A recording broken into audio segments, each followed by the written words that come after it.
Assalamualaikum warahmatullahi wabarakatuh. Selamat datang di channel Muhammad Samsudin. Di kesempatan kali ini saya akan menceritakan sebuah cerita 7 hari setelah ibu pergi, part 3. Sebelum masuk ke ceritanya, jangan lupa subscribe dulu ke channel ini. Selamat mendengarkan. Sudah 1 jam aku terdiam diri di masjid komplek. Masih belum menentukan tujuan. Ku coba mengirim pesan ke Ega, tapi belum ada balasan. Ting. Panjang umur, akhirnya Ega membalas pesanku. Aku gak ada di rumah, Lang. Balik kapan? Besok. Aku tak begitu saja percaya dengan ucapannya. Ku coba menelponnya. Apaan, Lang? Ucapnya saat telepon diangkat. Kamu beneran gak ada di rumah? Iya, ini aku lagi di rumah saudara. Oh ya udah deh. Emangnya di rumah kamu kenapa? Tanya Ega. Gara-gara kejadian di rumah kamu kemarin, aku jadi takut sendirian di rumah. Aku mencari alasan. Oh, besok saja Lang kalau mau nginep. Oke siap. Ku tutup telepon. Terdengar suara gemuruh di langit. Sepertinya aku tidak bisa berlama-lama di masjid. Lagian masjid pun sudah terlihat sepi. Hanya ada beberapa jamaah saja yang menunggu waktu isya. Aku mengendarai sepeda motor menuju kedai. Saat melewati blok A, dari kejauhan terlihat ada orang yang sedang berjalan kaki pincang.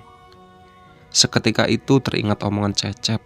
Ku percepat laju motor berniat melewatinya. Ia berhenti berjalan lalu berdiri menghadap ke jalan, seperti ingin menyambutku. Wush. Angin dingin menerpa wajahku. Saat motor ini melewati, tercium bau darah. Dari ekor mata jelas sekali terlihat wajahnya yang hancur. Astagfirullah, itu Pak Aiman, batinku, sambil melaju ke arah pos satpam. Aku berhenti sebentar di pos satpam untuk menyapa Cecep. Mau kemana, Lang? Tanyanya. Ke kedai. Bukannya tutup. Masa? Tuh lihat aja.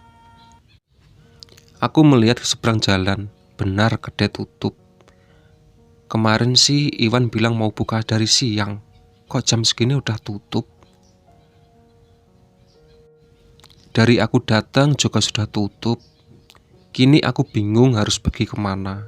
Pergi ke rumah saudara pun rasanya tidak mungkin. Di Jakarta hanya ada saudara dari ayah. Itu pun semenjak ayah meninggal. Aku jarang bertemu. Bahkan terakhir kali rumahnya saat lebaran 5 tahun lalu. Jadi sangat tidak mungkin tiba-tiba datang ke sana untuk menginap. Sementara itu saudaraku dari ibu kebanyakan tinggal di Bogor. Di tengah kebingungan ini tiba-tiba hujan turun.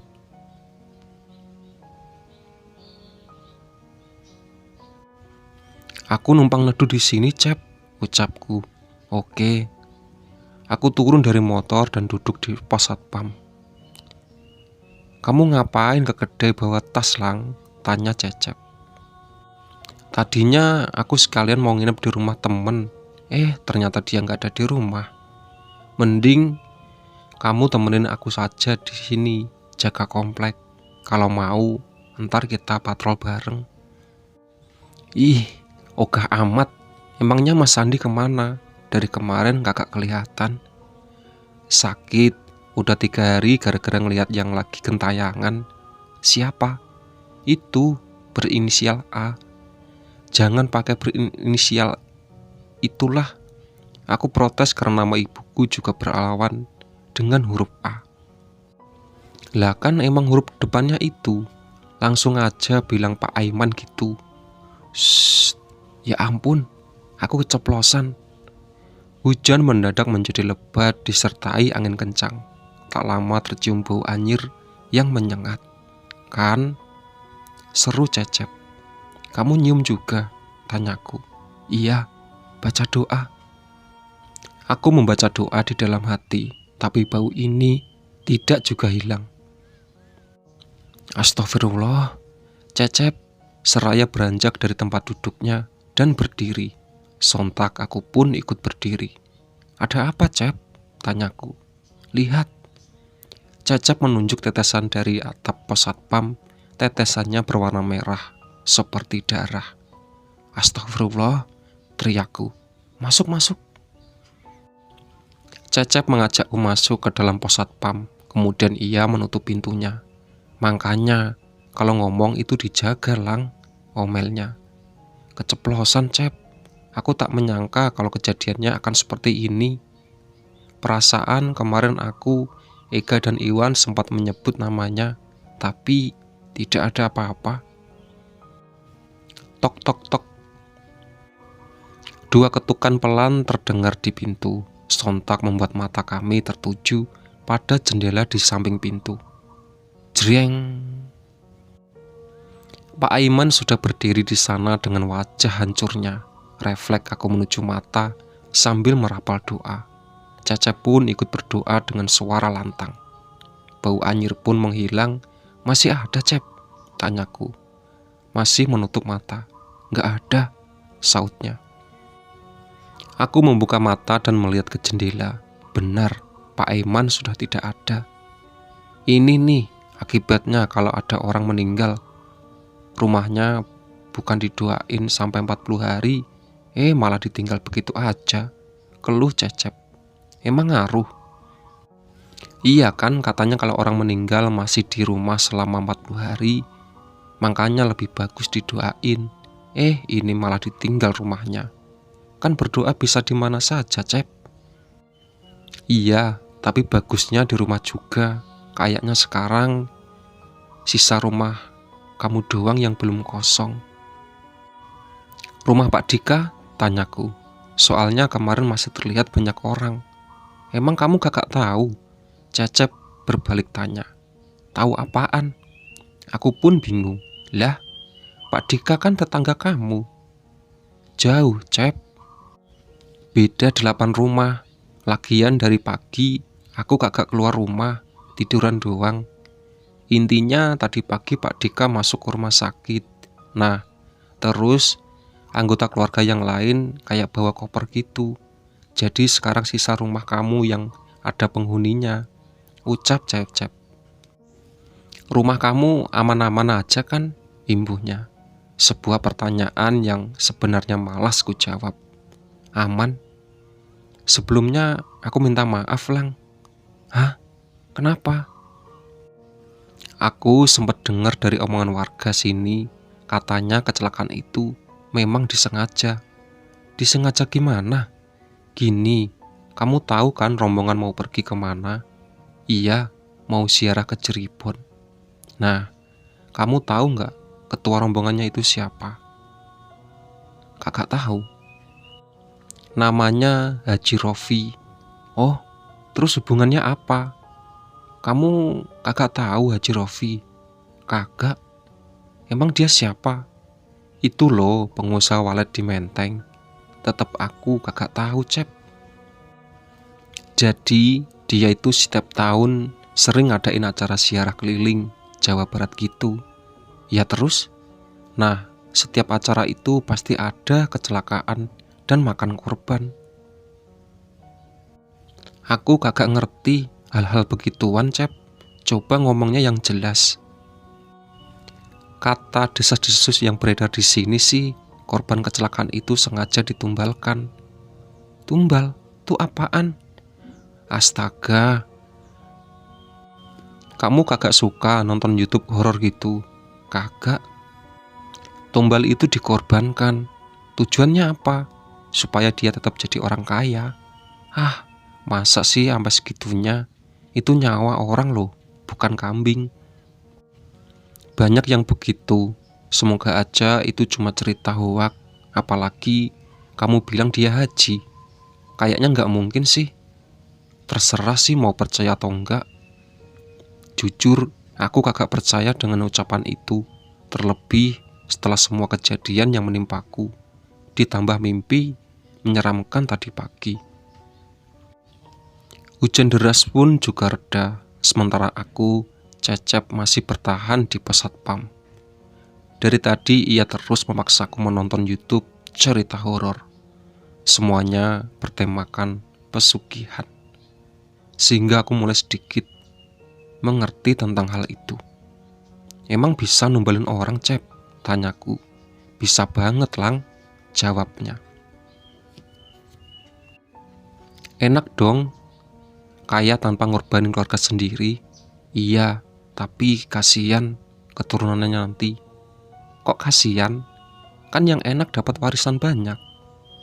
Namanya harta instan, Lang, bisa hilang secara instan juga. Di kampung aku dulu ada yang lakuin begituan, terus hidup anak cucunya kaya ketiban sial terus, mana miskin pula. Ada juga yang malah lanjutin kelakuan bapaknya biar tetap kaya. Berarti masuk lubang yang sama? Iya. Kamu tahu nggak, Jin? Pesugihan itu kayak gimana? Ada yang bentuknya kuntilanak, tuyul, genderuwo, pocong, dan siluman. Oh ya, kalau yang bentuknya kayak anjing itu apa ya? Aku penasaran dengan sosok yang ada dalam mimpi tadi sore. Yaitu siluman. Emangnya kenapa kamu nanya-nanya? Kagak kenapa-napa, cuma kepo aja. Apa iya? Ih, alay. Kamu gak mungkin tiba-tiba bilang begitu. Pasti ada alasannya. Kagak ada. Udah, aku mau cabut dulu. Aku bangkit sambil membawa tas. Mau kemana, Lang? Tanya Cecep. Mau ke rumah temen, sautku. Tadi bilangnya gak jadi. Barusan dia WA kalau ada di rumah. Masih hujan, Lang. Masih ada jas hujan kok. Aku melangkah keluar sembari mengedarkan pandangan. Takut kalau Pak Eman masih ada di sekitar sini. Setelah dirasa aman, bergegas aku membuka jok motor, lalu mengambil jas hujan. Parah si Gilang, malah kabur, ucap Cecep. Daripada mendoang doang di pos, sautku sembari mengepaskan jas hujan. Aku pergi dulu, Cep. Hati-hati. Asli lah, cukup tahu aja, aku tinggal sendiri. Bukannya sudah terbiasa sendiri. Aku mengambil kunci motor. Iya, tapi hari ini beda. Sama aja kok, Cep. Udah sana masuk ke pos. Lagi nanti ada. Hihihi. Awas lu, Lang. Cecep masuk ke dalam pos. Aku naik ke atas motor, lalu menyalakannya. Bergegas meninggalkan perumahan ini. Sebenarnya tujuanku bukan ke rumah teman, melainkan ke rumah Om Herman, adik kandung ibu di Bogor. Ia satu-satunya keluarga ibu yang paling dekat denganku. Aku juga sering menginap di rumahnya. Cukup nekat memang pergi dalam kondisi hujan lebat seperti ini. Namun ini jauh lebih baik daripada berdiam diri di dalam pos sampai pagi. Di tengah perjalanan tiba-tiba aku teringat dengan Samson. Lupa meninggalkan makanan untuknya. Ingin kembali ke rumah, tapi situasi tidak mendukung. Tidak hujan saja, perumahan sudah sangat horor. Apalagi hujan begini. Setelah menempuh 30 menit perjalanan, hujan sudah mulai reda. Aku bertepi di pinggir jalan untuk melepas jas hujan. Kemudian mencari tempat makan. Di sela-sela menunggu pesan datang, aku mengambil ponsel di dalam tas. Lalu menelpon Ega. Assalamualaikum, ucapku saat telepon diangkat. Waalaikumsalam, balas Ega. Ada apa lagi, Lang? Kamu besok balik jam berapa? Belum tahu, Lang. Emangnya kenapa? Aku mau nitip sesuatu, boleh nggak? Nitip apaan? Jangan aneh-aneh. Kasih makan si Samson. Lah, emang mau kemana kamu? Aku sekarang lagi di Bogor. Malam-malam begini. Emang ada bus? Naik motor? Nekat amat. Ya, daripada di rumah sendirian. Bukannya kamu bilang di rumah aman-aman saja. Iya, tapi aku pusing. Kagak bisa kemana-mana. Tadi aja aku ketemu sama Pak Aiman. Mana dia ngejar aku sampai pos satpam. Idih, makin serem aja. Mana pas aku mau ke kedai, tutup. Oh, si Wawan lagi sakit. Sakit kenapa? Panas dingin. Katanya gara-gara pas kemarin tutup kedai, ngelihat Pak Aiman duduk di depan kedai. Bah, orang itu. Setan jalan sampai sana. Iya, untung kita buru-buru balik kemarin. Pesanku datang. Aku mau makan dulu. Oke, Lang. Jangan lupa kasih makan si Samson. Kasihan dia ntar kelaparan. Oke. Telepon ditutup. Bergegas aku menyantap makanan yang sudah tersedia di meja. Setelah perut ini kenyang, aku melanjutkan perjalanan. Hujan turun saat aku tiba di perbatasan Jakarta Bogor. Aku berhenti di depan toko yang sudah tutup untuk berteduh. Ku ambil ponsel lalu melihat jam pukul 11 malam.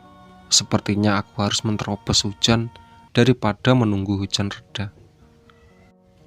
Aku kembali mengenakan jas hujan, lalu meluncur ke rumah Om Herman. Tubuh ini mulai gemetar kedinginan, melihat fisik dan mental pun mulai kurasakan. Padahal belum genap 10 hari ibu meninggalkan dunia ini, kenapa hidupku sudah kacau begini? Kini aku mulai bertanya-tanya, apa ibu tidak sayang padaku? Kenapa ia datang dan mengganggu hidupku? Padahal aku selalu mendoakannya. Apa mungkin doaku masih kurang untuk membuatmu tenang, Bu? Aku tak bisa menahan tangis. Beruntung air mata ini cepat menghilang tersapu oleh air hujan. Aku melajukan motor dengan kecepatan sedang, memasuki area perumahan tempat tinggal Om Herman. Area perumahan yang sangat nyaman dan nyaman, seperti perumahanku dulu sebelum kecelakaan maut itu terjadi.